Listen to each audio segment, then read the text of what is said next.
ልጅቷ መጣች። ምን ቀራት? ምን ይዛ መጣች? አይመድብም። የዛሬው ውስጥ ከበድ ያለ ነው። ይኸው እስካሁን መኝታ ቤት ገብታ ቁጭ ብላለች። ኧረ እባክህ ፕራንክ እየሰራችኝ ከሆነ አይምር ሳግዞ ደስ ይለኝ ነበር። ግን ደግሞ ይኸው እስካሁን አለች። አልጋ ላይ ሁላ ተኝታለች። ምንም ቀልድ አይደለም። አሁን ራሱ አልጋ ላይ ተኝታ ከአልጋው ተጣብቃ ነው ያለችው። ስጋውን ከነፍሷ ለጌታ አውጥታችሁ ነግራት ነበር። ህይወትን ሲሆን ያደረገችበት ሴት ቤት ገብታ በጣም ስትል ምን ሆነሃል አንተ? ይኔ መድብል ማህሌት እንግዲህ ከብሩክ ቤት ገብታ አልወጣም ብላለች።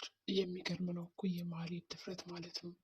እንግዲህ ያርበኛል እባካችሁ ትንሽ አስገቡ ብላ ለምና እግሩ ስር ወድቃ በር ስር ተገትራ በስንት ጭቅጭቅ አላስገባሽም ብሏት ከዛ ቢያንስ እንኳን እንጀራ በልቼ ወጣለሁ በማለት ነበረ ከቤቱ እንዲገባት የጋበዘችው ማለት ነው። እንዲሁም ደግሞ ቅድስት ራሱን ለማስገባት አልፈለገችም ነበረ። ስታያት ወዲያውኑ ነበር በሩን የዘጋችው ደንግጣ ማለት ነው። ግን ብሩክ ምንድን ነው ማን ነው በማለት ያው ተመልሶ በሩን ከፍቶ ሳይ እሷ ነች። ግን ደግሞ የሚገርመው ነገር አታላቸዋለች። ምንድነው እሷ ያታለለችው ነገር እንግዲህ እሺ ምግብ ከፈለግሽ ችግር የለም እዚሁ በልተሽ ትሄጃለሽ ተብላ እንግዲህ ቁጭ በይ ስትባል በሩ ጋር በሩን ክፍተት ትተውላል ነበር የተውት። ስለዚህ እዚህ ጋር ቁጭ በይ ካሏት አይቀርም ምናልባት ተመልሰውን በሩን ቢዘጉባት በጣም አሪፍ ነበረ። ግን ደግሞ እነሱ በሩን አልዘጉትም። ስለዚህ የመግባት ቻንሷ በጣም ሰፊ ነው። በሩን ዘግተውባት ቢሆን በእርግጥ ተመልሳ ላትገባ ትችላለች ማለት ነው። እንደገና ደግሞ እነሱ ራሱ መገመት ነበረባቸው። ቤት ውስጥ ከገባች በኋላ በእርግጠኝነት እሺ ብላ እንደማትወጣ መገመት ነበረባቸው። ግን ደግሞ አልገመቱም ማለት ነው። አንድ ወንድ ስታደርግናዴ ብለው ራሱ አላሰቡም። ምክንያቱም በቃ በልታ ትወጣለች ብሎ ነው ያሰቡ ብሩክ ራሱ። ማለትም እንግዲህ እንደምንም አድርጋ ለምና ከገባችም በኋላ በላሽ ጠጣች። በመጨረሻ ግን ናይ ውጭ ስትባል መውጣት አይፈልግም። ወዴት ሄዳለሁ ቤቴ ነው እንግዲህ ብላ ቁጭ ብላለች። በሌላ በኩል እንግዲህ ቅድስት ራሱ በጣም ተገርማ ነበረ። በተለይ ደግሞ አሁን መድብል ቅድስትን ለብሩክ ነው ምድራት እየተናገረ ስለሆነ ከዛ አንጻር እንግዲህ ፈርታለች ማለት ነው። የወሷ ፊት ራሱ ሰምታ ልታገቢው እንደሆነ ሰምቻለሁ በማለት ተጠይቃታለች። በዚህ መሀል ግን በጣም ነው የደነገጠችው ቅድስት። ምክንያቱም ብሩክ ቅድስትን እንደሚያገባ አላወቀም። ድራለሁ ብሎታል ወንድሙ፣ ግን ደግሞ ማንን እንደሚደራው ራሱ አላወቀም ነበር። ስለዚህ በጣም ፈርተው ነበረ። ሰማ አልሰማ በሚለው ጭንቀት ላይ ነበሩ። እንግዲህ ማህሌት ይህንን አጋጣሚ ተጠቅማ ወንድምህ የሚድረው እኮ ለቅድስት ነው ብላ ብትነግረው ምን ሊል ይችላል? በሌላ በኩል አሁን ላይ ኤፍራታ ያው ከቤት አባራታለች። ብቻዋን የምትኖረው እንግዲህ ፈታ ዘና ብላ እየኖረች እያለ በዚህ መሀል እንግዲህ ዝና ይደውልላታል። ዝና ከደወለ በኋላ ምንድን ነው ያላት?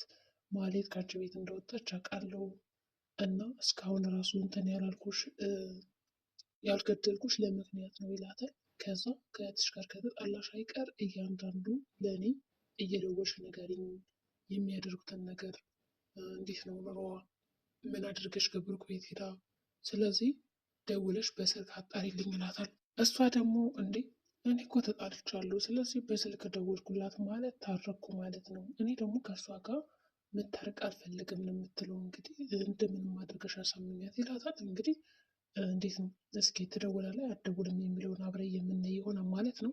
በሌላ በኩል እንግዲህ ማለትም ጥርግ አድርጋ ከበላሽ በኋላ ያው ይጨመርልኝ በሚለው እንግዲህ ተጨምራ እንድበላ ቁጭ አድርጋት ነበረ። ቅድስትም እንግዲህ ምንም አይነት ምግብ የለም ልስራልኝ በማለት ነግረውም ነበረ ብሩክም እንግዲህ ችግር የለም አዎ ሂጂና ጠይቂያት ንገሪያት ስሪላት ይላታል ማለት ነው። እሷም እንግዲህ ለመስራት ወደ ውስጥ ትገባለች ማለት ነው። ከገባችም በኋላ አጅሪት እሺ እስኪ በቃ እንደው በዚህ በወጣሽባቸው ጊዜያቶች ምን ተማርሽ ምን አልተማርሽም በማለት ይጠይቃታል። እንዲሁም ደግሞ የተማረችውን ነገር እንድትነግረው በማድረግ እንዴት ነው ብሎ ሲጠይቃት ብሩክ ምንድን ነው ያለችው? እኔ በጣም ከፍቶኛል፣ የእናት ልጅ ራሱ እንደሚጨክንብኝ አውቄያለሁ፣ ተምሬያለሁ፣ በጣም ጸጽቶኛል። ያኔ ያልኳቸው ሰዎች በሙሉ እንደሚገለበጡ ራሱ አምኛለሁ። ግን ምን ላድርግ በቃ አሁን ጸጽቶኛል በጣም እና ይቅር በለኝ እያለችው ነው ያለችው። እንግዲህ ብሩክም አየሽ አይደለ ስግብግብነት መጨረሻው ይህ ነው፣ ወዴት እንደሚያደርስ መጀመሪያውኑ ማወቅ ነበረብሽ ይላታል። እሷም አሁን ላይ አዎ ተረድቻለሁ አውቄያለሁ በማለት ጉዳዩን እንግዲህ ዝም ብላ ይዘዋለች ማለት ነው። ከዛ በተጨማሪ እንግዲህ ጸጽቶኛል በማለትም ግን ደግሞ አብራ እንድትሆን በቃ ትዳሯን ለማስመለስ ነው የምጥረው መሰለኝ ይመስለኛል። ከዚህ በኋላ እንግዲህ የማህሌት ሀሳብ በእርግጠኝነት የዛም ሰው ተላላኪ መሆን አይደለም። ግን አሁን ይህን ሁሉ ነገር ተምሬያለሁ ብላ ካሰበች በእርግጠኝነት ብሩክን ለማንም ሴት አሳልፋ የምትሰጠው አይመስልም። ምክንያቱም ደግሞ በእርግጠኝነት ይቅርታ ጠይቃ የራሷን ለማድረግ ልትሞክር ትችላለች ማለት ነው። በአጠቃላይ እንግዲህ ቅድስት የመጨረሻው ምን ሊሆን ይችላል? አሁን ብሩክ ይወደኛል፣ እኔ እወደዋለሁ፣ ብቻ ለእኔ የተወሰነ ስሜት ይኖረው እንጂ ከዛ በኋላ የኔ ማድረግ በጣም ቀላል ነው ብላ ነው የምታስበው። ግን አሁን ተመልሳ ከመጣች እንግዲህ ማህሌት ደግሞ የራሷ ለማድረግ ብዙ ነገሮችን ትጠቀማለች ብዬ አስባለሁ በበኩሌ።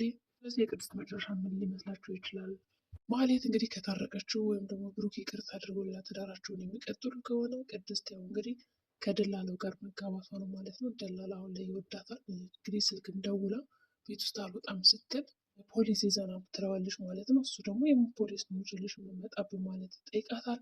ማምጣት ካልቻልክ በቃቸው በማለት ስልኩን ትዘጋዋለች። እንግዲህ እሱ መድብልም ማለት መርሶ ለምን ደወልክ ብለሽ ሳትጠይቀኝ በማለት ለማናገር ይሞክራል። ግን እሷ አልሰማችውም። ጥርቅም ላደረገችው ተናዳ ስለነበረ እንግዲህ ሲረግማትም ነበረ ጠርቅምሽ እያለ እንደገና ደግሞ የአልጋ ላይ የሚሸነው ባል ይስጥሽ ይላታል። እንግዲህ በጣም ስለዘጋችበት ጆሮ ላይ እያናገራት፣ በሌላ በኩል መድብልና እንግዲህ ያው ምሳሌ ትምህርት ቤት ደው እየመጡ ነው። ከትምህርት ቤት መልስ እንግዲህ እየመጡ ነው። በዛ ቅስፈት እንግዲህ እየተጫወቱ ነበረ። ምሳሌ ጓደኞቿ እንዴት እንዳሏት እንዲሁም ደግሞ አባትሽ ነው በጣም የሚያምረው እያሉ አባቷን ሲያደንቁ እንደነበረ እና አንተ ደግሞ አታምርም እያላቸው እንግዲህ ሲጫወቱም ነበረ። ይሁን እንጂ እንግዲያውስ አልዘፍንልሽም፣ እንደውም የመጀመሪያ ዘፈኔ እንደውም ለአንቺ ነው የማወጣው እያለ እንግዲህ ያወሩም ነበረ። ያጎትና የወንድም ልጅ እንግዲህ ፍቅራቸው በጣም ደስ ይል ነበረ። በሌላ በኩል እንግዲህ ማህሌት አሁን ላይ ቁጭ ብላ እንግዲህ እያናገራት እያለ ብሩክ ምሳሌ የት ናት ናፍቃኛለች በማለት ነው እንግዲህ የጠየቀችው። ብሩክም እንግዲህ እንደ ሞተች እኮ ያንዴ በቃ ማሳከም ያጠች ሞተች ይህንን የምትፈልገው ማለት ሞድ ይዝባታል ማለት ነው። እሷም እንግዲህ ያለፈውን ጸጸቴን እያነሳ እባክህ እንዲጸጽተኛ አታድርግ እያለችው ነው። ቢሆንም አሁን ራሱ አልተጸጸተችም። በእርግጠኝነት አውቃ ነው እዛ እንደዛ አደረገችው። አንደኛ መሄጃ የላትም፣ ሁለተኛ ደግሞ መድብል ራሱ አላወቀም ቤት ውስጥ መግባቷን። ግን እስኪ መድብል ከሰማ በኋላ ምን ሊላት ይችላል? ከዛ በተጨማሪ ደግሞ መውደቂያ ስለሌላት ነው እዚህ ቤት አልወጣም ያለችው። እንደገና ደግሞ ቤቱ ራሱ ናፍቆኛል እያለች ስታሞግስ ነበረ። ከዚህ በኋላ የምትወጣ ራሱ አይመስለኝም። እኔ እንግዲህ እነ መድብልም ወደ ውስጥ መጥተዋል ማለት ነው። በሌላ በኩል እንግዲህ ጠበቃው አሁንም ዱላን እያስቸገራን ነው። ሞገስ የደበቅሽ ነገር ካለ ነገር ቢላትም እየነገረችው አይደለም። ብትነግረው የተሻለ መፍትሄ ታገኛለች። ያው ሞገስ እንግዲህ በጣም ፈሪ ቢሆንም ግን ደግሞ በሀሳብ ደረጃ ጎበዝ ነው። ሀሳቦቹ ጥሩ ጥሩ ናቸው። መፍትሄ የሚገኝ ዘዴ ሊያመጣላት ይችል ነበረ። እንዲሁም ደግሞ ሌላ ጠበቃ ሊፈልግ ይችላል። ግን እሷ እየነገረችው አይደለም። ጠበቃውም አሁንም በቃ የሚፈልገውን ነገር ለማድረግ ሲል እንዴት ነው የመጨረሻ ውሳኔሽን ሀሳብሽን አሰሚኝ፣ በቃ እኔ በቃ ወድጄሻለሁ ይላታል። እሱ የሚፈልጋት ግን ለአንድ ቀን ነው። ግን ደግሞ በቃ ትዳርም አለው ግን ለአንድ ቀን ስለሚፈልጋት እሺ በይ እያላት ነው። እንግዲህ ያው ምሳሌን ማምጪልኝ ከሱ ጥዬው ሄድኩትም ብሏታል። እሷም እሺ ብላለች። ብቻ እንግዲህ ሉላ እያለቀሰች ነው የምትገኘው። መናገርም አልፈለገች። እንግዲህ ማህሌትን ጎትቶ ሊያወጣ ስል ብሩክ አልወጣም በማለት ካልጋ ላይ ሄዳ ነው እንግዲህ ቁብ ላይ ተኛቸው። ካልጋው ጋር ተጣብቃ ልትሞት ነው። እንግዲህ መድብል ከመጣ በኋላ ይነግራታል ማለት ነው። መድብልም በጣም ይናደድና እንዴት አታስወጣትም ጎትተው ወይኔ መድብል እያለ ህይወት ግን ያመሰቃቀለችውን ሴት እንዴት ብታስገባ ነው በማለት እንግዲህ ሊያስወጣት ሄዷል። እስኪ ትወጣለች አትወጣም? እኔ በእርግጠኝነት ምትወጣ አይመስለኝም። የዛሬው ቪዲዮአችን ይህን ይመስል ነበር። በቀጣይ ቪዲዮ ደግሞ እስከምንገናኝ መልካም ጊዜ ይሆንላችሁ።